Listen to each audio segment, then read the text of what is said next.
dari kelompok 6 yang beranggotakan saya Dea Rizky Amalia, rekan saya Tasnim Fauzia, dan Nur Syamsi Adila. Di sini kami akan membahas artikel yang mana tentang the effect of non-financial and financial measure on employee motivation to participate in target setting. Ini merupakan sebuah penelitian dari Chong M. Lau dan Kathy Ropnarain.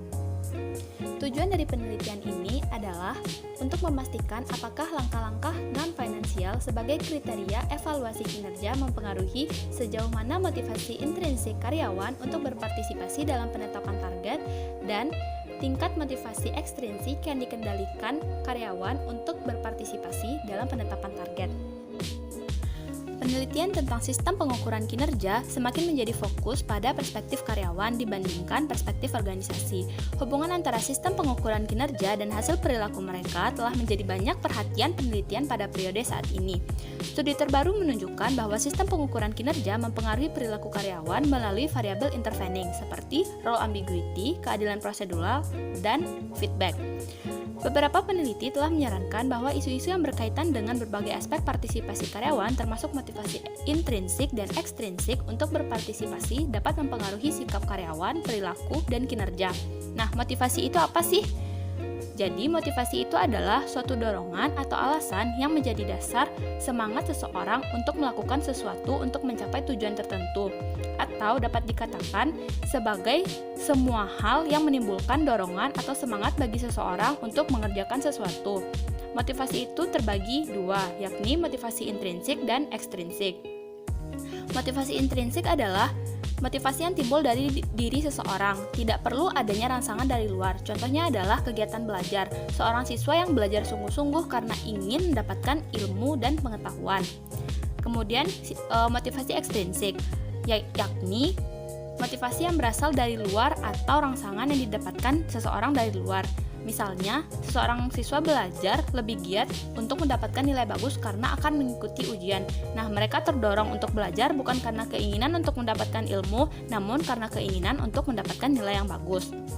Motivasi, baik intrinsik maupun ekstrinsik, terkait dengan suatu kegiatan. Untuk penelitian ini, yakni motivasi karyawan untuk berpartisipasi dalam penetapan target. Pengakuan bahwa ada berbagai bentuk motivasi adalah penting karena motivasi yang berbeda dikaitkan dengan konsekuensi yang berbeda. Dengan demikian, hasil dari pengalaman suatu konteks tertentu umumnya menghasilkan motivasi dalam konteks tertentu dan bukan dari konteks lain. Misalnya, kepuasan terhadap sekolah harus menjadi fungsi motivasi sekolah, bukan motivasi interpersonal. Membedakan efek motivasi karyawan untuk berpartisipasi dalam penetapan target dari motivasi karyawan untuk melakukan tugas dengan baik adalah penting, karena kedua jenis motivasi ini secara konseptual sangat berbeda, karenanya juga memiliki konsekuensi perilaku yang berbeda pula. Valeran pada tahun 1997 menunjukkan bahwa motivasi karyawan berbeda dari tujuan organisasi. Kemudian penelitian ini juga mengkaji mekanisme yang secara non-finansial mempengaruhi kinerja karyawan secara tidak langsung, seperti motivasi intrinsik karyawan untuk berpartisipasi dalam penetapan target dan motivasi ekstrinsik karyawan yang terkontrol untuk berpartisipasi dalam penetapan target. Model terintegrasi yang menggabungkan langkah-langkah non-finansial dan langkah-langkah keuangan juga digunakan untuk memastikan kepentingan relatif dari langkah-langkah non-keuangan dibandingkan dengan langkah-langkah keuangan dalam mempengaruhi motivasi karyawan untuk berpartisipasi dalam penetapan target dan kinerja karyawan. Ini membandingkan kekuatan relatif dari langkah-langkah non-finansial dan finansial dalam mempengaruhi hasil seperti motivasi intrinsik untuk berpartisipasi, motivasi ekstrinsik yang terkontrol untuk berpartisipasi dan kinerja karyawan. Ini membahas tentang pertanyaan apakah dan bagaimana langkah-langkah non-keuangan dan langkah-langkah keuangan untuk menimbulkan pengaruh positif pada motivasi karyawan untuk berpartisipasi dalam penetapan target, yang pada akhirnya juga berhubungan dengan kinerja karyawan.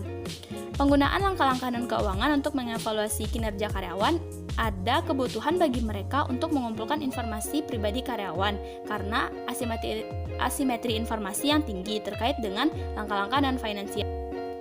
Akibatnya, organisasi mulai dan memaksa karyawan mereka untuk berpartisipasi dalam penetapan target. Dalam situasi ini, bentuk motivasi karyawan yang ditimbulkan adalah motivasi ekstrinsik. Untuk alasan ini, motivasi ekstrinsik yang terkontrol dipilih dan dievaluasi secara sistematis dalam model yang diajukan. Berdasarkan daftar faktor-faktor motivasi, kognitif, dan pencapaian nilai, Wong, On-wing, et al. Pada tahun 2010 mengembangkan instrumen yang terdiri dari 2 item untuk mengukur secara khusus motivasi intrinsik yang terkontrol. Dengan demikian, instrumen ini digunakan dalam penelitian untuk mengukur motivasi ekstrinsik yang terkontrol. Nah, seperti yang dapat dilihat pada gambar. Pada gambar menyajikan model yang digunakan dalam penelitian. Nah, ini mengusulkan bahwa langkah-langkah non-keuangan dan langkah-langkah keuangan dapat mempengaruhi keduanya, yakni motivasi intrinsik karyawan untuk berpartisipasi dalam penetapan target dan motivasi ekstrinsik karyawan untuk berpartisipasi dalam penetapan target. Kedua variabel motivasi tersebut pada gilirannya dapat mempengaruhi kinerja karyawan.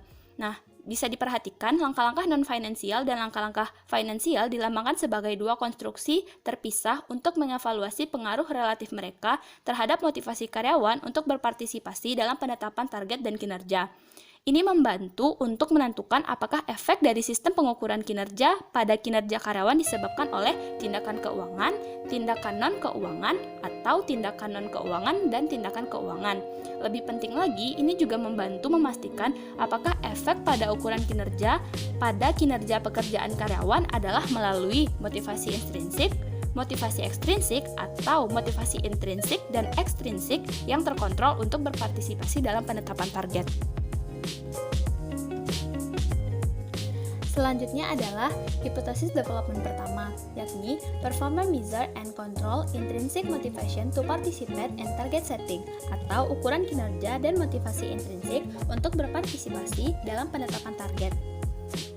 Terdapat beberapa teori yang menjelaskan motivasi manusia, yakni the cognitive evaluation theory, the terror management theory, the control theory, the self-determination theory, and the regulatory focus theory.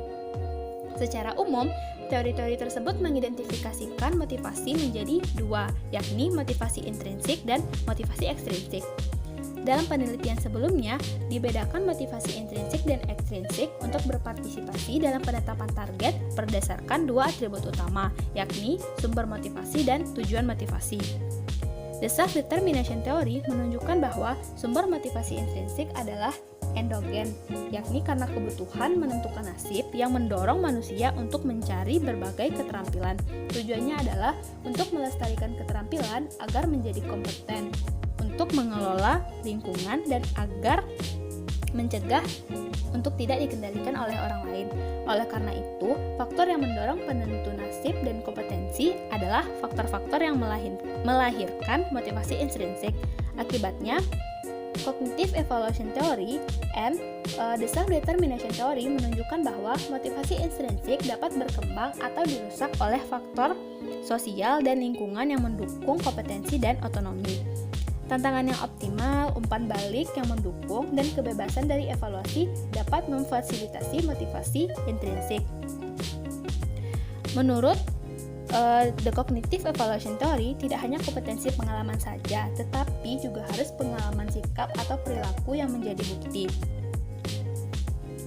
Teori motivasi menyarankan bahwa untuk memotivasi intrinsik terjadi harus ada faktor-faktor seperti komunikasi, umpan balik, dan penghargaan yang menimbulkan perasaan kompetensi selama tindakan dan perasaan otonomi di antara karyawan.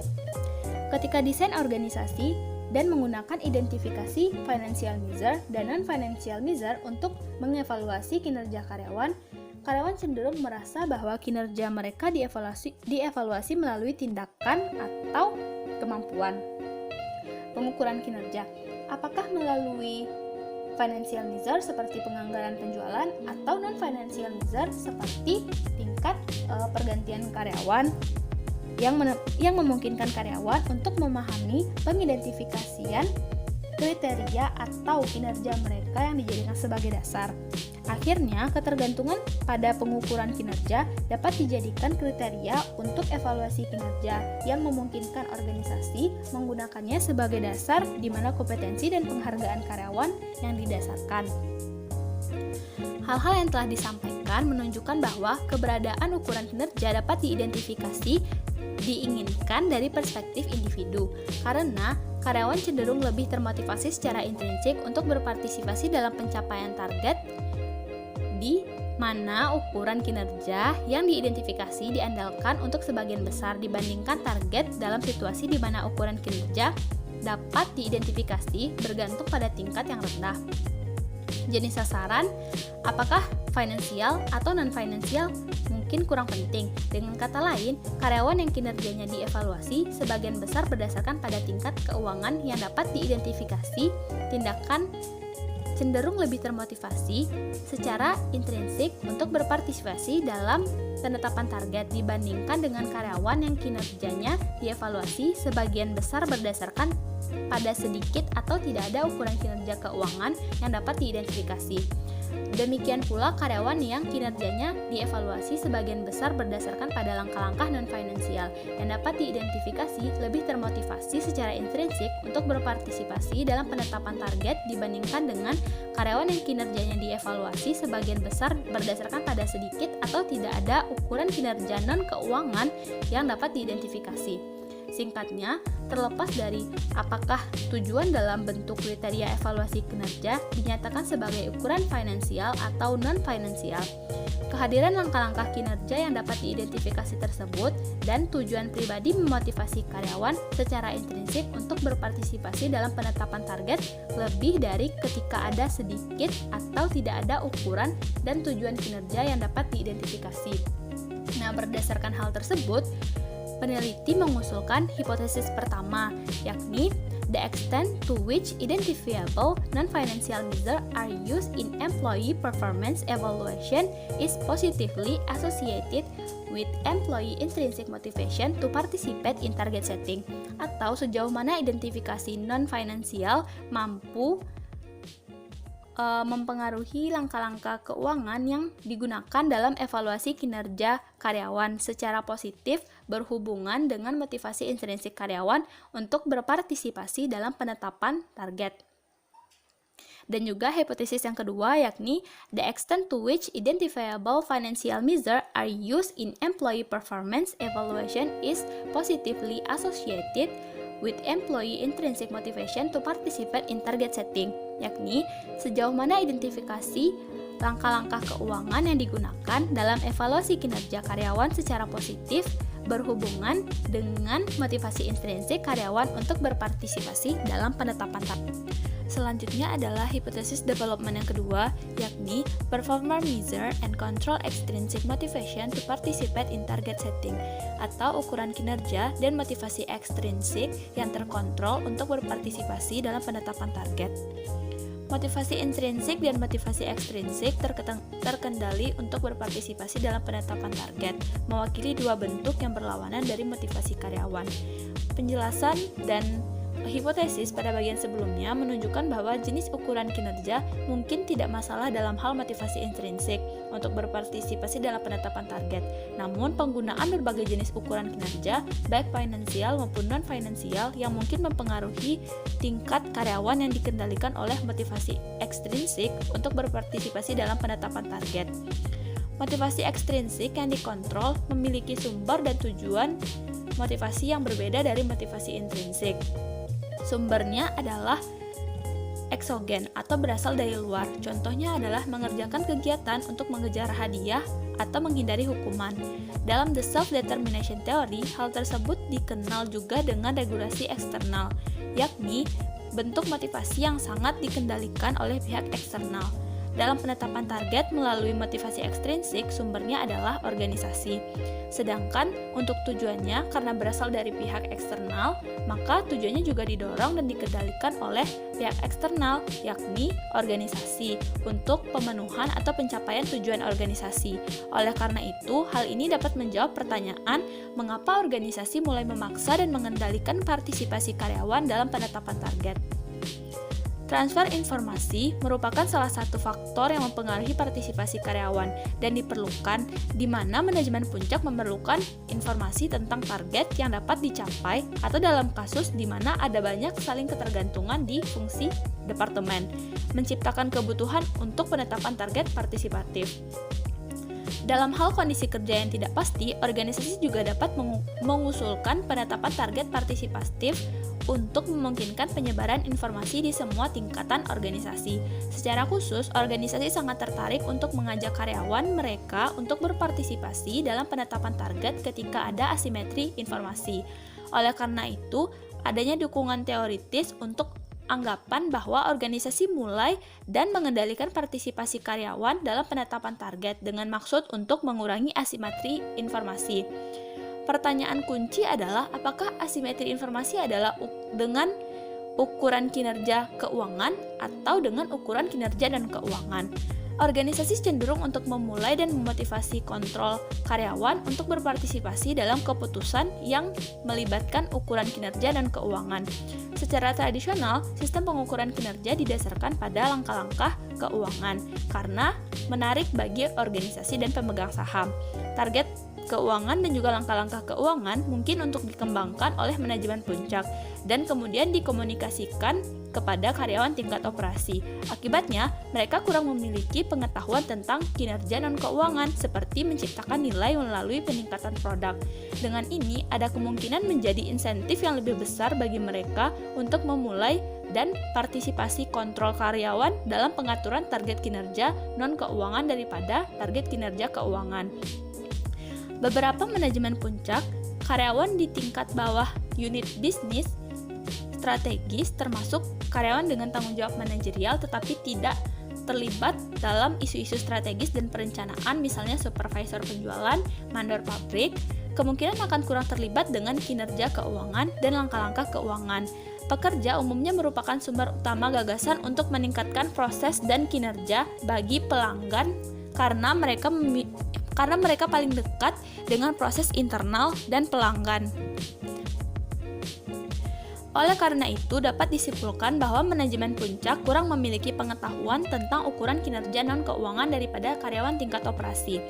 Asimetri informasi cenderung tinggi. Seperti yang dibahas sebelumnya, ketika asimetri informasi tinggi, atasan cenderung mengandalkan pengambilan keputusan partisipatif untuk mengumpulkan informasi pribadi dari karyawan mereka. Oleh karena itu, manajemen puncak cenderung untuk memulai dan memaksa karyawan di tingkat operasi berpartisipasi dalam pengaturan standar atau sasaran untuk meminta informasi pribadi dari karyawan mereka di langkah-langkah non-keuangan.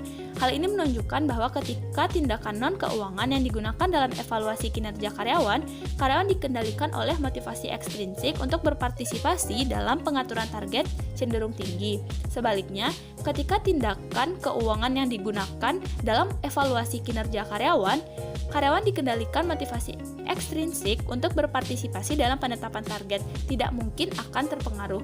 Oleh karena itu, peneliti pada artikel ini mengusulkan hipotesis yang ketiga, yakni the extent to which non-financial measures are used as criteria for employee performance evaluation is significantly related to employee control extrinsic motivation to participate in target setting, atau sejauh mana langkah-langkah non-keuangan yang digunakan sebagai kriteria untuk evaluasi kinerja karyawan signifikan terkait dengan karyawan yang dikendalikan oleh motivasi ekstrinsik untuk berpartisipasi dalam penetapan target.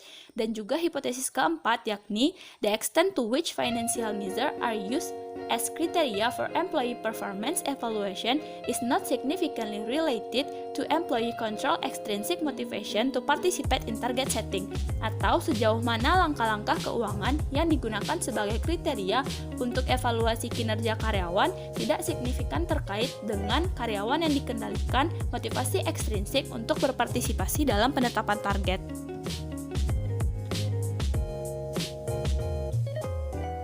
Baiklah, selanjutnya dalam pengembangan hipotesis yang ketiga, yaitu pengaruh motivasi intrinsik untuk berpartisipasi dalam penetapan target pada kinerja pekerjaan karyawan.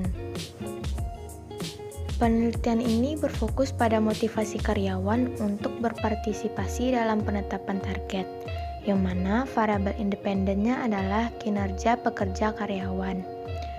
Pada bagian ini lebih membahas mengenai pertanyaan, apakah motivasi intrinsik untuk berpartisipasi dalam penetapan target dapat dikaitkan dengan peningkatan kinerja kerja karyawan?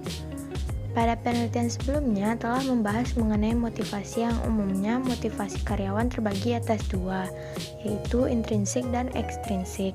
Ditemukan hasil bahwa umumnya motivasi intrinsik untuk berkinerja baik dalam tugas berhubungan positif dengan peningkatan kinerja menurut Blom and Colbert 2011 dan Deci and Wright. Argumen ini menunjukkan bahwa partisipasi yang terkait dengan motivasi intrinsik untuk berpartisipasi mungkin tidak selalu dikaitkan dengan peningkatan kinerja.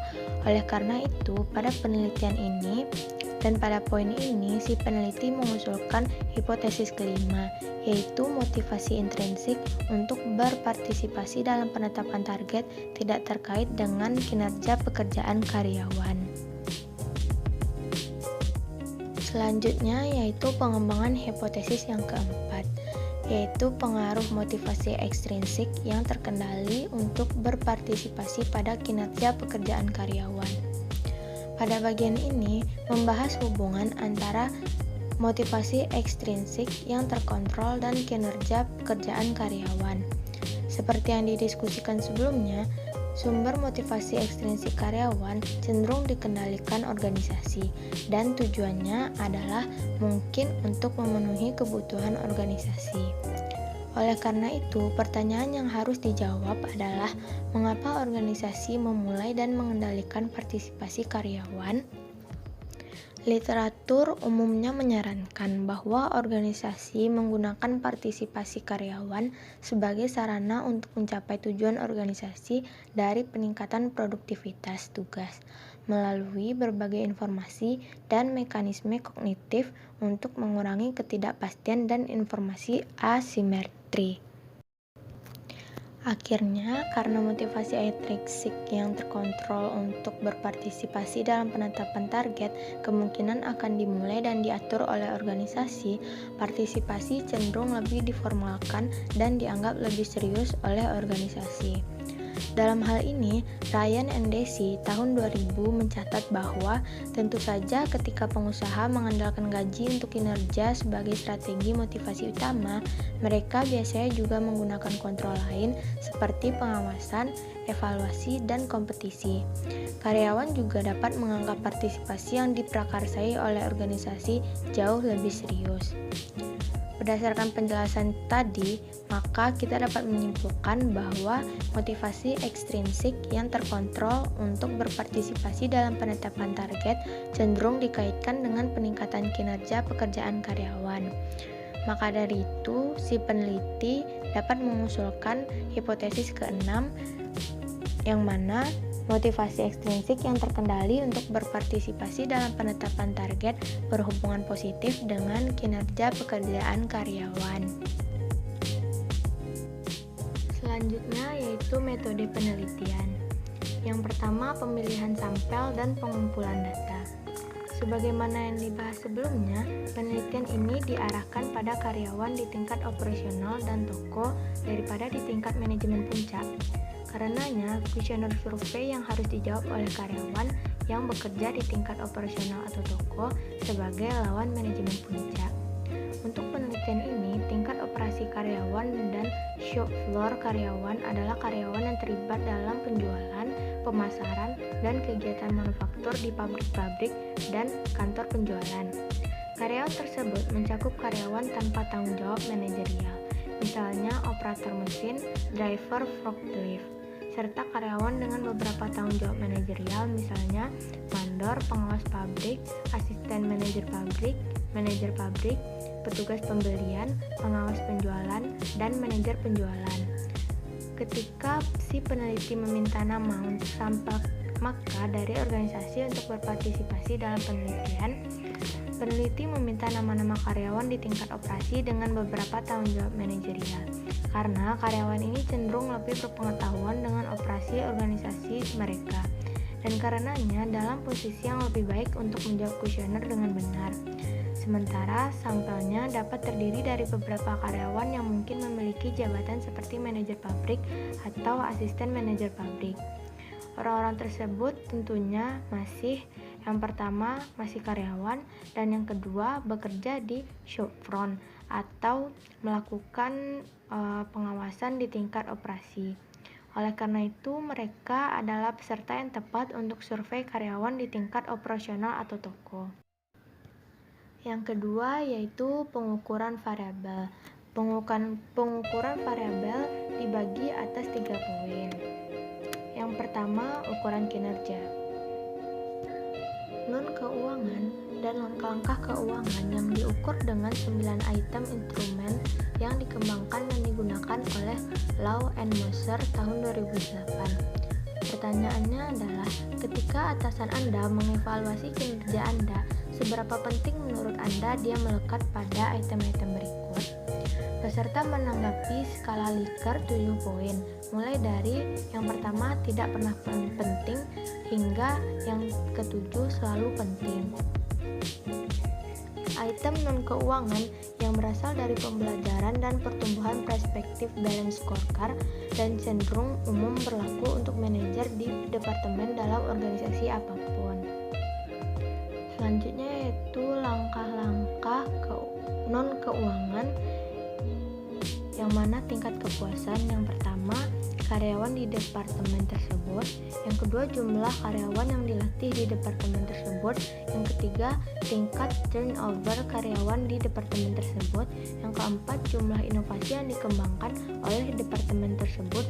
Dan yang kelima, adopsi teknologi baru oleh departemen tersebut. Kemudian langkah-langkah item keuangan, yang mana yang pertama, kemampuan untuk memenuhi anggaran. Yang kedua, kemampuan untuk menghindari variasi anggaran yang tidak menguntungkan. Yang ketiga, kemampuan untuk memenuhi atau biaya atau penjualan yang dianggarkan lebih baik. Dan yang keempat, kemampuan untuk mencapai pengurangan biaya yang dianggarkan atau pertumbuhan penjualan yang dianggarkan.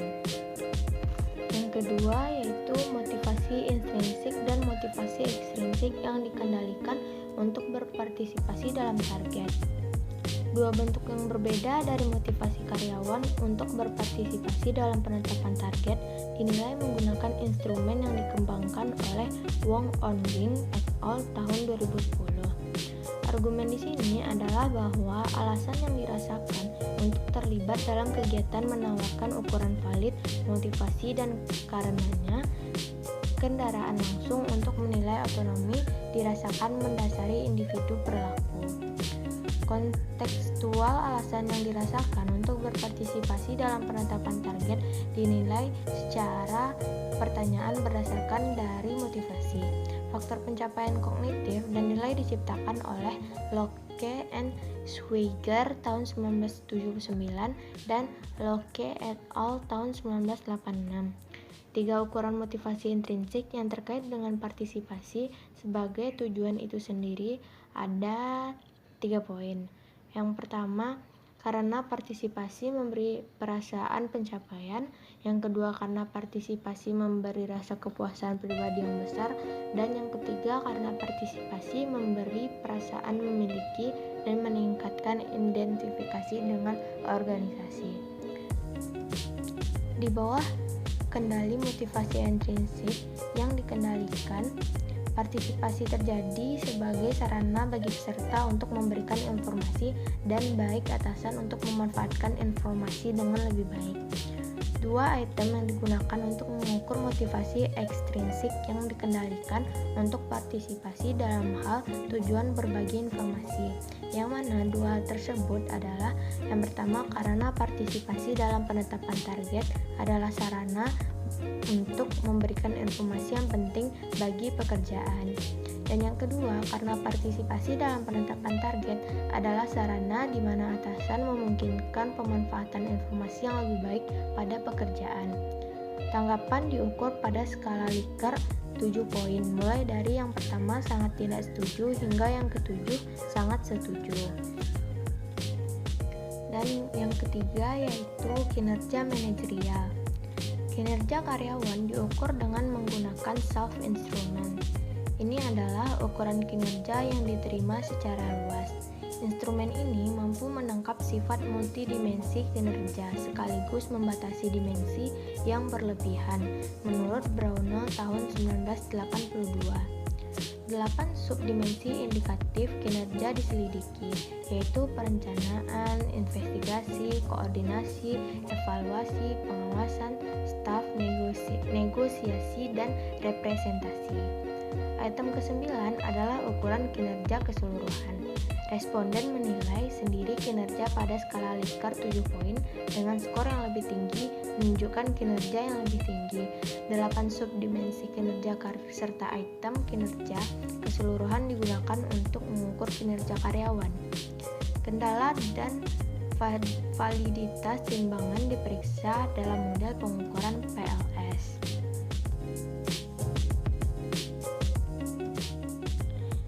Selanjutnya, result atau hasil dari penelitian ini.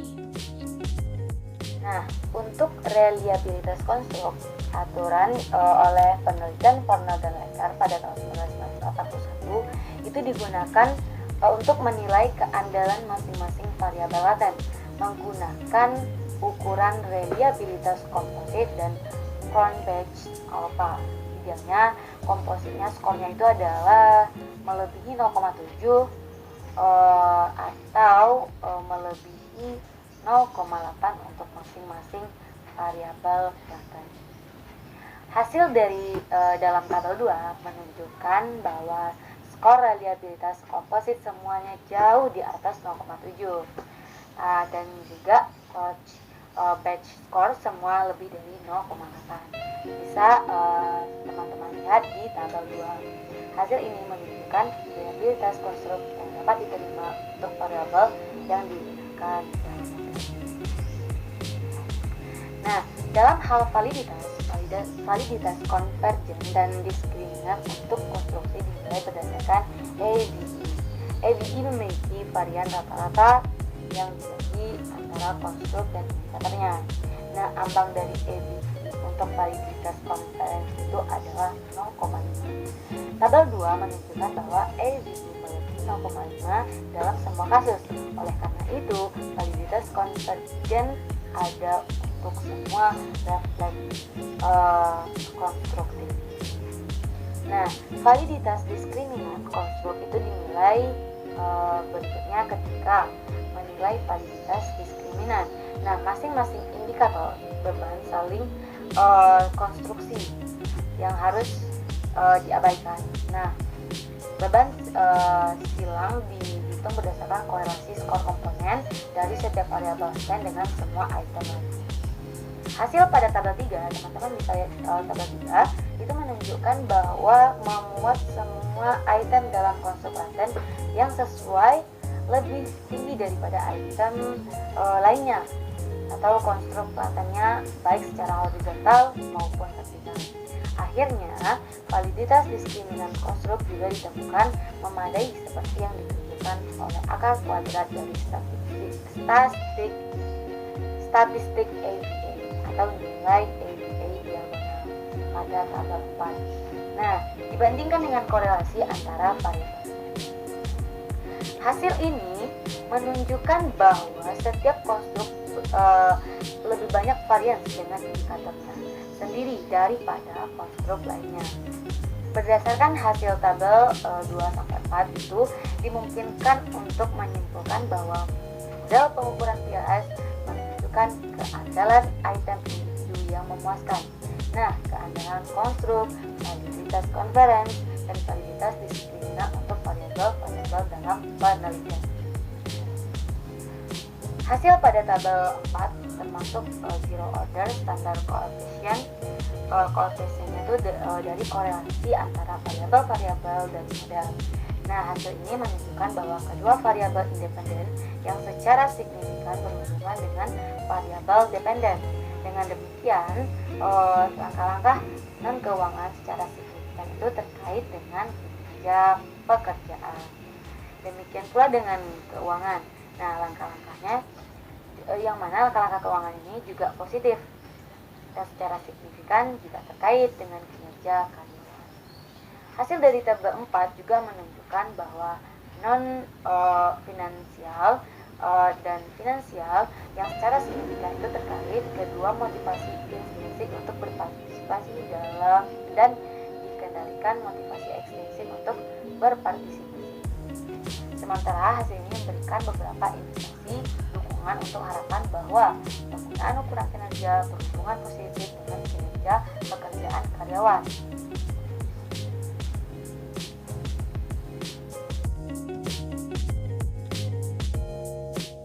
Selanjutnya adalah model pengukuran. Nah, di sini BLS atau Basic Score itu menggunakan model pengukuran dan model struktural. Model pengukuran menjelaskan hubungan antara item yang diamati dan variabel laten. Model struktural menilai hubungan antara konstruk. Sementara model pengukuran dan struktural dikerjakan secara bersamaan dalam BLS. Interpretasi hasil adalah merupakan suatu proses dua langkah, yang mana model pengukuran yang pertama dimulai dengan menganalisis reliabilitas item individu, reliabilitas konstruk, dan reliabilitas konvergen dan berbeda untuk semua konstruksi. Dalam hal ini memastikan bahwa konstruksi menggunakan langkah-langkah yang handal dan valid sebelum menilai sifat hubungan antara konstruksi.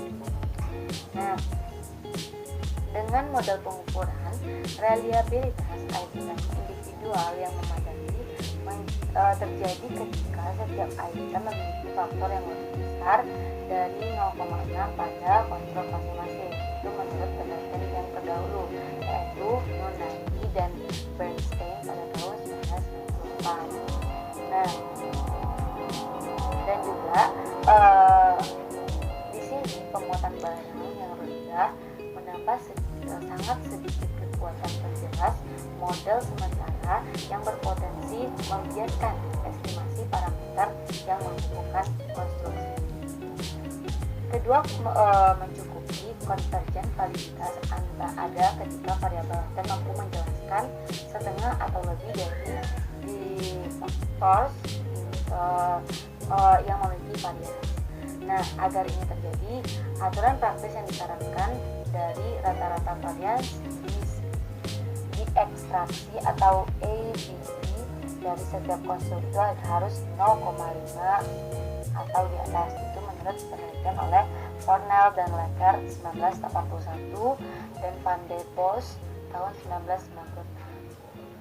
Nah, akibatnya dalam menganalisis keandalan masing-masing item dalam penelitian ini, dua item yaitu performance finansial 2 dan performance finansial 4 untuk meningkatkan setiap penguatan faktor item individual hingga di atas 0,6 dan untuk meningkatkan AVE atau rata-rata varian diekstraksi dari setiap konstruk yang menjadi 0,5 atau di atas.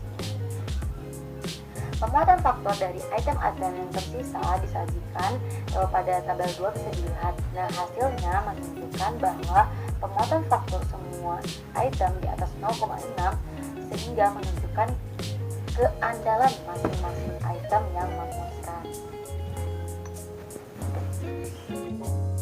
Selanjutnya adalah model. Nah, struktural hasil atau model struktural itu disajikan dan ditafsirkan yang mana model struktural dievaluasi dengan mengisi kekuatan dan arah dari koefisien serta melalui koefisien determinasi atau R kuadrat. Itu menurut Olbach dan Ahleman tahun 2009. Nah, di sini R kuadrat atau koefisien determinasi ini merupakan ukuran prediksi berorientasi yang menghitung hubungan antara konstruk latens yang dijelaskan dan total variannya. Oleh karena itu, jika R kuadrat itu lebih tinggi, itu menggambarkan daya prediksi yang lebih tinggi untuk model struktural. Dalam studi ini, R kuadrat ini untuk kinerja seperti yang dijelaskan oleh keuangan maupun non keuangan, intrinsik dan motivasi ekstrinsik itu dikendalikan adalah persentase menurut 33,70%. Dapat teman-teman lihat pada gambar 2. Ini menunjukkan hasil yang cukup kuat. Dan membandingkan dengan studi akumulasi manajemen lainnya itu sekitar 15%. Nah, sebuah R kuadrat ini lebih tinggi tidak diharapkan karena prestasi kerja karyawan mungkin akan dipengaruhi oleh banyak variabel lain selain dari yang termaksud dalam model dari penelitian ini. Gambar 2 menunjukkan bahwa R kuadrat adalah persentasenya itu sekitar 18,9% untuk motivasi intrinsik dan 25,3% untuk motivasi ekstrinsik yang terkait. Hasil ini menunjukkan bahwa penggunaan keuangan ukuran kinerja dan penggunaan keuangan non keuangan dari ukuran kinerja mampu menjelaskan 18,9% dari variasi motivasi intrinsik dan 25,3% dari variasi motivasi ekstrinsik yang dikendalikan. Di sini hasil ini bahwasanya hipotesis 1 menyatakan bahwa sejauh mana identifikasi terhadap langkah-langkah non keuangan digunakan dalam evaluasi kinerja karyawan secara positif terkait dengan motivasi intrinsik karyawan untuk berpartisipasi dalam penetapan target. Bagi hipotesis itu berkorelasi positif. Berikutnya gambar 2 menunjukkan bahwa jarak antara keuangan dan motivasi intrinsik untuk berpartisipasi dalam penetapan target itu juga positif. Nah, hipotesis 2 itu menyatakan bahwa sejauh mana identifikasi langkah-langkah keuangan yang digunakan dalam evaluasi kinerja karyawan itu secara positif terkait dengan motivasi intrinsik karyawan untuk berpartisipasi dalam pengaturan sasaran. Nah, itu juga didukung. Nah, sehubung dengan motivasi ekstrinsik itu dikatakan untuk berpartisipasi dalam penetapan target. Selanjutnya adalah hipotesis yang mana hasilnya menyatakan bahwa sejauh mana sih non keuangan tindakan dari non keuangan itu digunakan sebagai kriteria untuk evaluasi karyawan atau performance untuk secara signifikan berhubungan dengan karyawan. Motivasi ekstrinsik itu dikandalkan untuk berpartisipasi dalam penetapan target. Hasil pada gambar 2 teman-teman bisa lihatkan menunjukkan bahwa hubungan antara langkah non keuangan dan motivasi ekstrinsik itu dikendalikan untuk berpartisipasi dalam penetapan target yang mana positif dan sangat signifikan.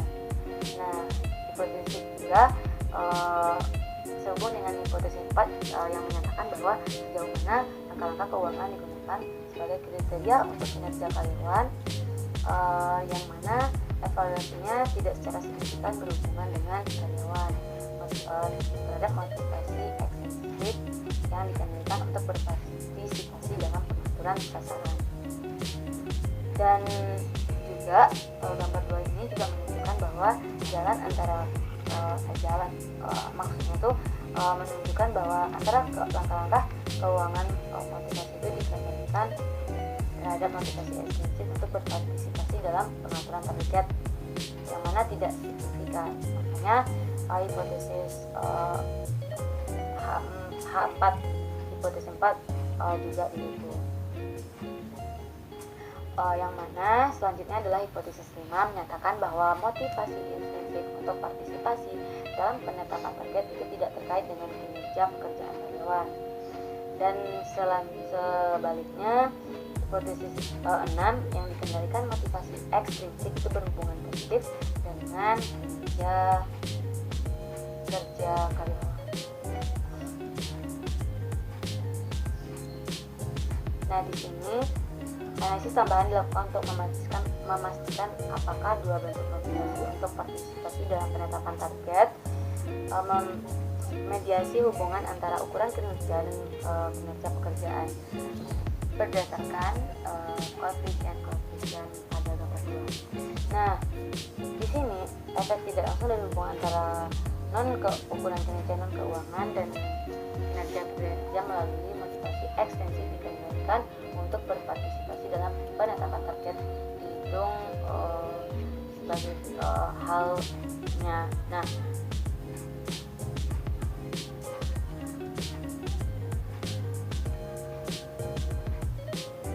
dan di sini hipotesis 3 kan sudah dijelaskan bahwasanya hipotesis 3 itu menunjukkan bahwa non keuangan terkait dengan motivasi ekstensif itu dikembangkan untuk berpartisipasi dalam pengaturan besaran, dan hipotesis 6 menyatakan bahwa motivasi ekstensif yang digunakan untuk partisipasi dalam penetapan target itu dikaitkan dengan kinerja pekerjaan. Nah, itulah hasil dari penelitian ini. Selanjutnya adalah kesimpulan. Nah, studi ini mengkaji hubungan antara ukuran kinerja non keuangan dan keuangan, serta motivasi karyawan intrinsik dan ekstrinsik yang dikendalikan untuk berpartisipasi dalam pengaturan target dari suatu perusahaan tersebut. Dan bagaimana dua bentuk motivasi yang berbeda ini pada gilirannya akan mempengaruhi kinerja dari pekerjaan karyawan. Nah, di sini hasil ini menyarankan kesimpulan bahwa mereka menyarankan motivasi intrinsik karyawan untuk berpartisipasi dalam penetapan target mungkin dipengaruhi sejauh mana organisasi bergantung pada pada identifikasi ukuran kinerja mampu sebagai kriteria untuk mengevaluasi kinerja karyawan mereka. Nah, studi tentang motivasi karyawan untuk berpartisipasi dalam penetapan target juga penting karena secara konseptual sangat berbeda dengan motivasi karyawan untuk melakukan tugas dengan baik. Nah, konsekuensi dari motivasi tersebut mungkin sangat berbeda dari yang timbul dari motivasi karyawan untuk melakukan tugas dengan baik. Keterbatasan dari penelitian ini terkait dengan keterbatasan yang mana adanya kehati-hatian yang diambil untuk sampel yang representatif, bias, dan keterbatasan yang lain terkait dengan metode survei. Mungkin masih ada selain itu karena sampel itu berasal dari organisasi manufaktur yang relatif besar. Hasilnya mungkin tidak dapat digeneralisasikan ke organisasi kecil dan sektor non-manufaktur. Serta dari penelitian ini, peneliti menyarankan bahwasanya lebih tinggi lagi tingkat dari penggunaan identifikasi ukuran kinerja baik keuangan maupun non-keuangan untuk evaluasi kinerja karyawan. Makasih buat teman-teman yang udah mau nonton video ini. Don't forget to like, comment, and subscribe. Dan semoga bermanfaat dan menambah ilmu kita juga. Makasih. Assalamualaikum warahmatullahi wabarakatuh. Dah.